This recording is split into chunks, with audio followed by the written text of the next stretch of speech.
بسم اللہ الرحمن الرحیم۔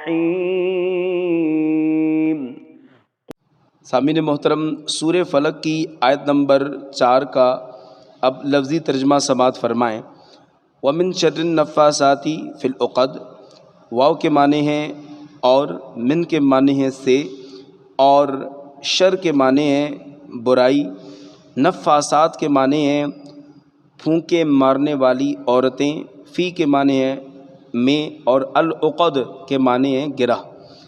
بامحاور ترجمہ یہ ہوگا کہ وَمِن شَرِّ النَّفَّاثَاتِ فِي الْعُقَدِ، اور ان عورتوں کے شر سے جو گرہوں میں پھونکے مارتی ہیں، اے اللہ ان سے بھی میں پناہ لیتا ہوں۔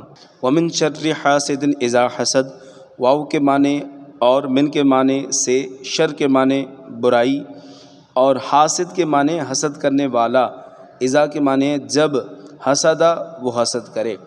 بامحاور ترجمہ ہوگا وَمِن شَرِّ حَاسِدٍ إِذَا حَسَدَ، اور حسد والے کے شر سے جب وہ حسد کرے۔ سامعین محترم، سورہ فلق کے آخری اب جو 2 آیتیں ہیں، اب ذرا غور کریں، اردو کے اعتبار سے اگر ہم ان کو سمجھنے جائیں تو یہ ہمارے لیے کتنے آسان ہیں، اور کس قدر عربی ہمیں فوراً سمجھ میں آ جاتی ہے، اور اگر یوں ہم غور کریں تو یہ ہمارے لیے بہت آسان ثابت ہوگا۔ دیکھیں آخری جو 2 آیتیں، وَمِن شَرِّ النَّفَّاثَاتِ فِي الْعُقَدِ، یہ لفظ نفاسات، نفاسات یہ نفسن سے مشتق ہے، جس کے معنی ہے پھونک مارنے کے ہیں، جس کے معنی پھونک مارنے کے ہیں، یعنی پھونکے مارنے والی عورتیں جو آقا علیہ الصلوۃ والسلام پر جنہوں نے جو جادو کیا تھا، وہ 2 عورتیں تھیں۔ لفظ ہے پھر فی العقدی، لفظ عقد، عقد یہ عقدتن کی جمع ہے، جس کے معنی گرہ کے ہیں۔ جادو کرنے والے ڈورے وغیرہ گرہ لگا کر اس میں جادو کے کلمات پڑھ کر پھونکتے ہیں۔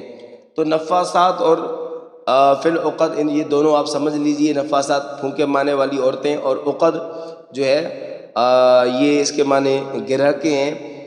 اسی طرح پھر دوسری آیت ہے وَمِن شَرِّ حَاسِدٍ إِذَا حَسَدَ، دیکھیں اس میں بھی کیا ہے، وَمِن شَرِّ حَاسِدٍ إِذَا حَسَدَ، حاسد جو ہے حسد کرنے والا، اور حسد کے ذریعے کوئی کسی کو ایذا پہنچائے، حسد کے ذریعے کوئی کسی کو نقصان پہنچائے، ذات کے متعلق حسد کرنا، مال کے متعلق حسد کرنا۔ کیوں؟ اس لیے کہ ان یہودی عورتوں نے بھی نبی پاک صلی اللہ علیہ وسلم کے ساتھ حسد رکھا تھا، تو حسد اسلام میں ناجائز ہے، اور جو آدمی سورہ فلق کی تلاوت کرے گا اللہ اس کو حسد جیسی بیماری سے محفوظ فرمائے گا، اور حسد کی تمام ایذاؤں سے اللہ تعالیٰ اس کو اپنی حفظ و امان و پناہ میں رکھے گا۔